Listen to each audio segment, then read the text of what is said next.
In episode 93, titled Cleanup and Restoration, we treat cleanup as the discipline of leaving systems stable and reducing downstream risk after testing. A strong assessment is not finished when you prove a finding, because what you leave behind can become tomorrow's incident if it is not handled responsibly.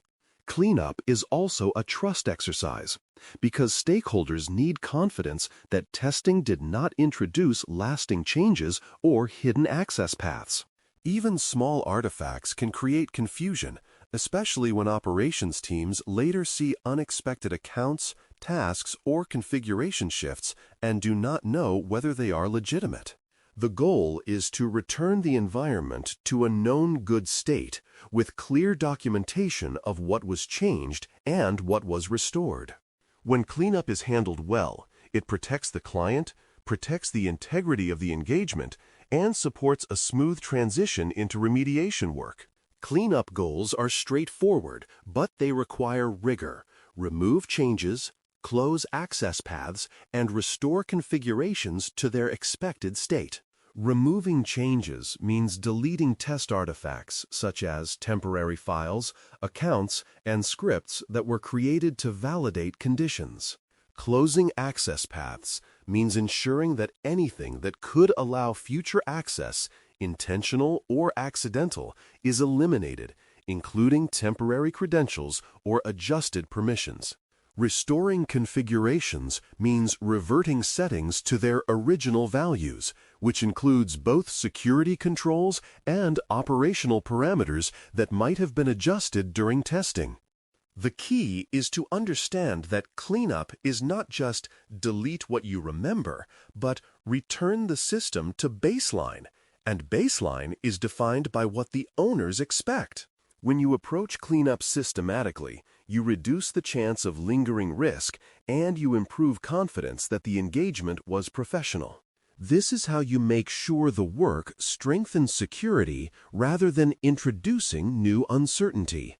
Common artifacts span multiple layers because testing touches identity, automation, storage, and configuration in ways that can leave traces. Accounts can be created or modified to validate access pathways, and even a small permission change can persist if it is not rolled back.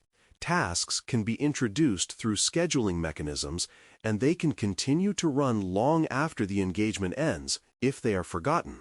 Files can include temporary proof artifacts, staged data, scripts, or configuration backups that were used for validation. Logs can be affected when testing triggers events, and sometimes temporary logging changes are made to observe behavior more clearly. Temporary configurations can include firewall exceptions, policy toggles, or tool-related settings that were applied for a narrow purpose but must not remain. A good cleanup mindset assumes artifacts exist in multiple places and requires deliberate checking rather than relying on memory. Cleanup matters because lingering artifacts can become security risks and operational liabilities at the same time. A forgotten test account can be abused later, especially if it has elevated rights or if password management was not strict. A leftover scheduled task or startup entry can look like malware and trigger unnecessary incident response, wasting time and eroding trust. Unremoved files can expose sensitive evidence, and temporary configuration changes can weaken defenses in ways that are not visible to the teams who maintain the systems.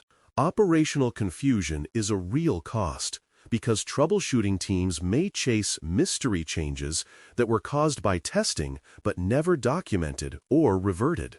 Cleanup also protects the credibility of your findings, because a messy footprint makes it harder for stakeholders to distinguish between real weaknesses and test-induced side effects. When you treat cleanup as part of the deliverable, you reduce both security risk and organizational friction. Coordination is often required because you may not be the only person who touched the environment, and you may not fully understand what owners rely on in daily operations. Before removing items, It is important to notify the system owners or designated contacts, especially when an artifact could be mistaken for a legitimate operational component. This is particularly true in environments where temporary fixes and ad hoc automation exist, because something that looks like a test artifact might actually be part of a fragile operational workflow. Coordination also matters for timing, because removing an item during peak operational hours might cause unexpected impact even if the item is supposed to be removed. The safest posture is to align cleanup activities with maintenance windows and owner expectations whenever possible. Professional cleanup is collaborative, not unilateral, because stability and continuity are shared responsibilities. Rollback thinking is how you turn cleanup into a controlled process rather than a sequence of deletions. Reverting safely means reversing changes in an order that minimizes risk, such as removing access paths before removing audit visibility, and restoring configurations before deleting evidence references that you might need to confirm what was altered. Verifying stability means checking that systems function as expected after rollback, because restoration is not complete until you know the environment is stable. Documentation of outcomes means recording what was reverted, when it was reverted, and what verification was performed, so there is a clear record if questions arise later. Rollback thinking also includes anticipating dependencies, such as whether removing a rule will affect a legitimate service, or whether restoring a policy will change user workflows. When rollback is planned and verified, cleanup becomes predictable and safe. Consider a scenario where a test account exists and your responsibility is to plan safe removal steps. The account may have been created to validate a boundary or to demonstrate how access could be expanded under certain conditions, and it might exist on one system or across several. A safe plan begins by confirming the account's scope, such as where it exists, what groups or roles it is in, and whether it has any active sessions or scheduled associations. You then coordinate with the owner to confirm the account is not needed for any legitimate purpose and to choose an appropriate removal window.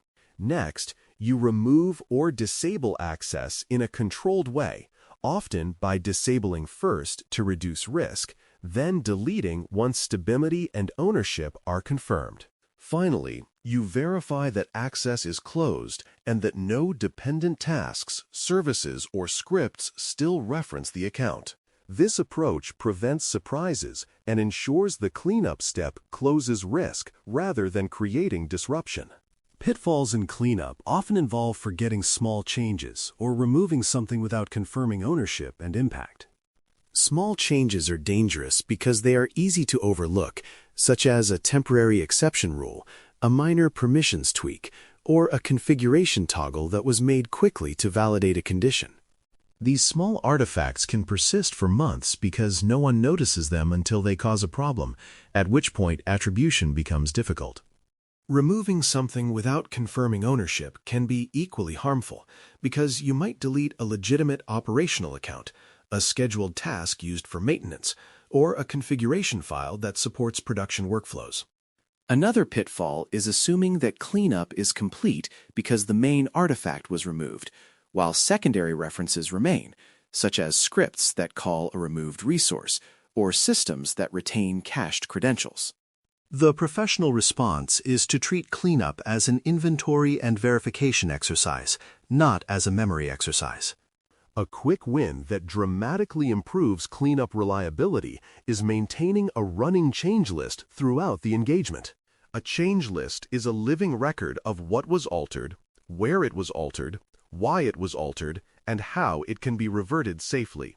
When maintained consistently, it prevents end-of-engagement scrambling and reduces the chance that small changes slip through.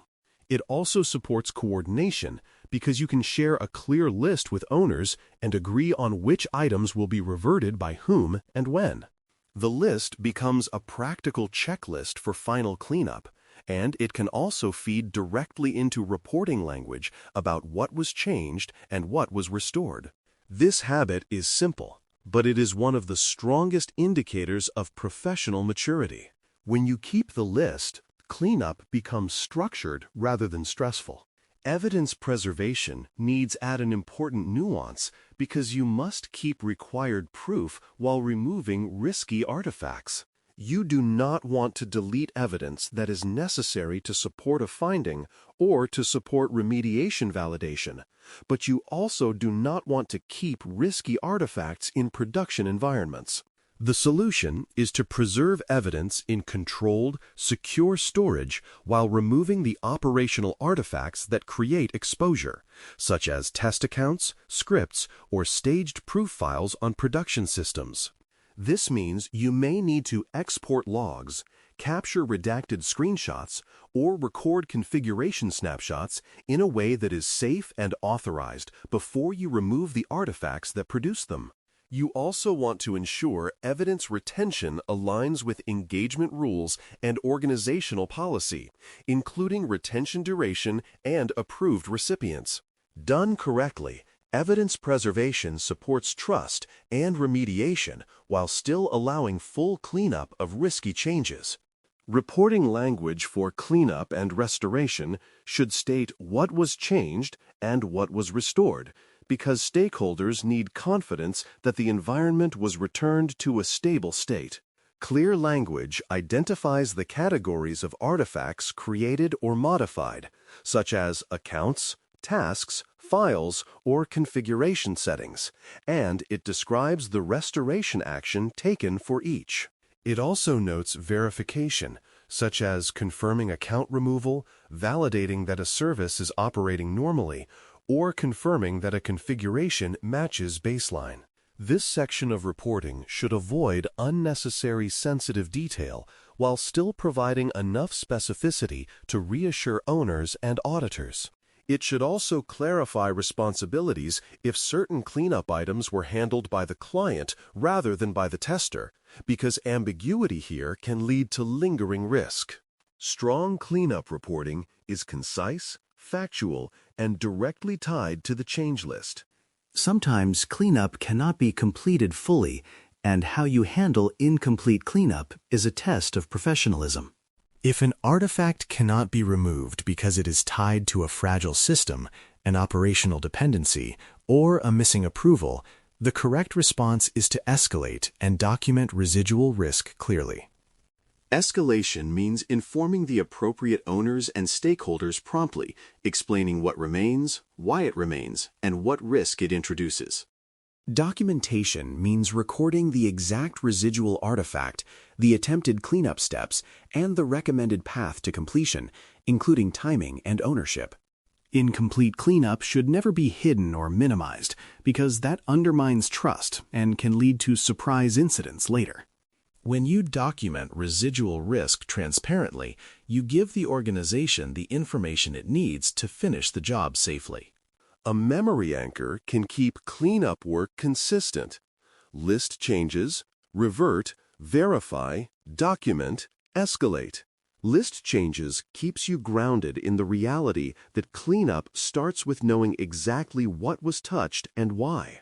Revert reminds you to remove artifacts and restore configurations in a safe, controlled order rather than randomly. Verify reinforces that rollback is not complete until stability is confirmed and access paths are demonstrably closed. Document ensures that owners and future reviewers can understand what happened without relying on personal recollection. Escalate provides a safety valve for incomplete cleanup, making residual risk visible and actionable rather than silent and dangerous. As we conclude episode 93, cleanup and restoration should feel like a structured process, not a last-minute scramble, because that is how you protect stability and reduce downstream risk. The basic steps are to maintain a clear change list, coordinate with owners, revert artifacts and configurations safely, verify system stability and closure of access paths, and document outcomes in a way that supports remediation. To mentally review your change list process, picture how each change gets recorded at the moment it happens, with enough context to reverse it later, and how that record becomes your cleanup checklist at the end. If you can rehearse that habit, you reduce the chance of forgotten artifacts, and you increase confidence in every engagement outcome. Cleanup done well is quiet, thorough, and professional, and it leaves the organization safer than it was before testing began. That is exactly the standard Pen Test Plus reasoning encourages, and exactly what serious clients expect. Thanks for listening. For more audio courses, daily newsletters, and more, please visit baremetalcyber.com.